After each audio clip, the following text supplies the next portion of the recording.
I'm gonna continue quizzing this young woman about relationship, love, and finding your purpose, and how she found that purpose and all that good stuff. Pursue things that they love, but you have to be aware to call them back if you think it's taken away from the sharing, because I believe relationships are about sharing. When does individuality take too much? I think it comes back to communication. Like, for example, my TV show films in New York. We have 2 small kids.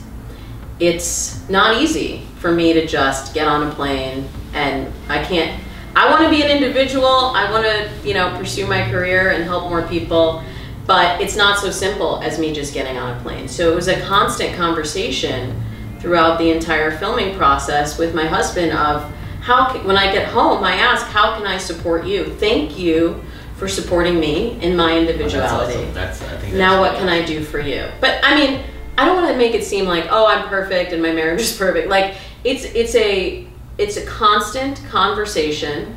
And it took the first time when I came back and went off and started doing my own thing for him to say, hey, wait a minute, this is how I feel. You've been gone for a while. This has been a lot on me.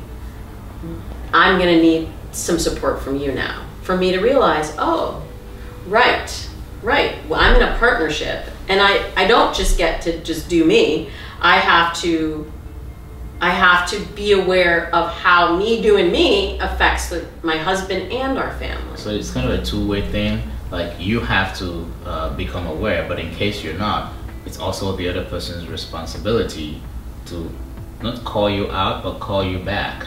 That's an important distinction to make, because I think a lot of times we assume the other person should just know. Yes. And I know women are very guilty of this a lot. We tend to shut down. We keep our imaginary scorecard. Oh, he came home late. Oh, I saw him texting. Oh, he went to watch the game, and we're marking you down the whole time. And then who created those customs? I know, but and then we get to the end, and you're like, you are -4 points, sir. But then it ends up coming out as an explosion, and then we blow up, and the guy is like, wait, I didn't even know we were playing. Yeah. Can I see my report card, please? I didn't even know we were playing a game. Oh my God. So if we can just back it up to when we have those little, anytime I feel like something just hits me the wrong way, I will bring it up and I'll say, I'm feeling kind of strange about this, or I'm not sure what to make of this. I'm still sorting out how I feel about this. And really owning your own feelings. Because it's when you start to put it on the other person. You made me feel like this, or when you did this. I was going to ask that next. When does that communication starts turning into whining? You're turning into whining. And you're just whining.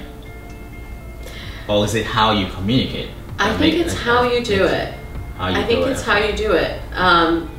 But look, if it's happening every single day, then maybe you have a miscommunication happening, or maybe the partnership, maybe you have to go back a few steps and say okay, so there's 4 factors in long-term compatibility that I always look at when I'm working with couples. There's trust, which we touched on, communication, and problem solving.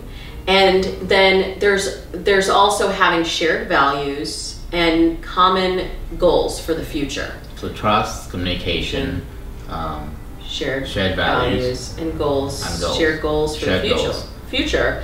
And so it could be that maybe if at one point when you met, those things all lined up, but along the way we can lose our trust, we can lose our communication, we can shift our values or our goals. Yes, very often can shift, and your goals might shift in different directions. I think so.